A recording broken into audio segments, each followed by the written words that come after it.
लोकतंत्र को आबाद करने की एक प्रयोगशाला बन रही है और मुझे लगता है राजस्थान यूनिवर्सिटी की तरफ ये चीजें देखी जा रही है, सुई घूम रही है। तो मुझे लगता है विश्वविद्यालय होने का जो एक परिकल्पना गढ़ी गई थी, उस परिकल्पना को साकार करने में आप लोग कहीं न कहीं उसको मदद कर रहे हो। और हम लोग फर्स्ट ग्रेड के मूवमेंट में जो अंतिम कड़ी में जो सफलता मिली, उसमें सबसे बड़ा योगदान जयंत सर का था।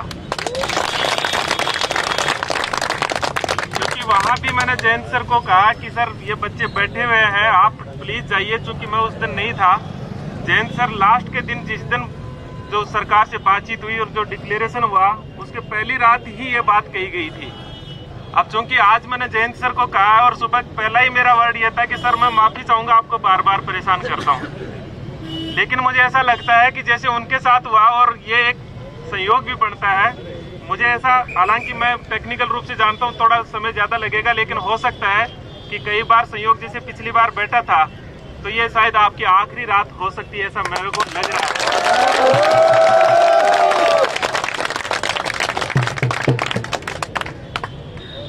दूसरी सबसे जो इम्पोर्टेंट बात मैं आपको बताऊंगा कि जो कल भी मैं रात को लगभग यहाँ 20 मिनट, मैं सीधा दिल्ली से आया था और 20 मिनट यहाँ रहा, और मैं उन चीजों को, उन गहरी बातों को मैं पहले रखना चाह रहा हूँ कि आप आरएस की तैयारी करते हो, आरएस की तैयारी में आप लोकतंत्र को और संविधान को बहुत अच्छे से पढ़ते हो, लेकिन सबसे बड़ी विडंबना यह है कि जो बच्चे इस देश के लोकतंत्र और संविधान को जानते हैं, जरूरत पड़ने पर वो कभी भी अग्रिम पंक्ति में नहीं आते, वो पीछे खड़े मिलते हैं।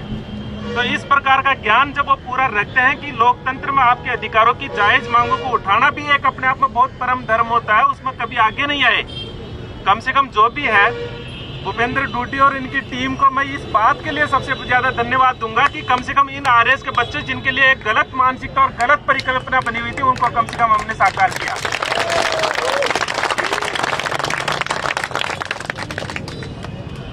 आरएस की डेट आगे बढ़ना, ये एक तात्कालिक, मैं कहूंगा कि एक तरह से मैं कहूंगा कि पैरासीटामोल लेने से ज्यादा कुछ नहीं है। ये एक तात्कालिक सहूलियत है जो आपको मिल जाए।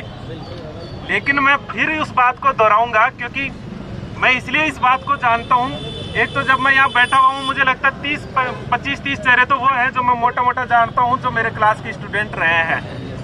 तो दूसरी चीज ये है कि ये भर्ती परीक्षा, आरएस और आईएएस की भर्ती परीक्षा, जो सिविल सर्विसेज की भर्ती परीक्षा है, इसने जिंदगी में 2 चीज मुझे दी है जिनका शायद मैं ऋण नहीं चुका पाऊंगा।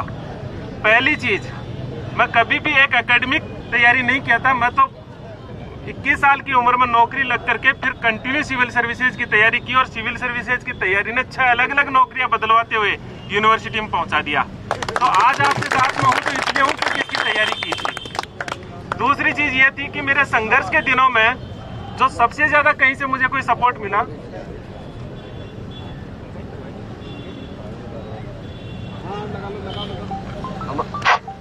हमारे बीच रणवीर गुड्डा जी आ गए हैं।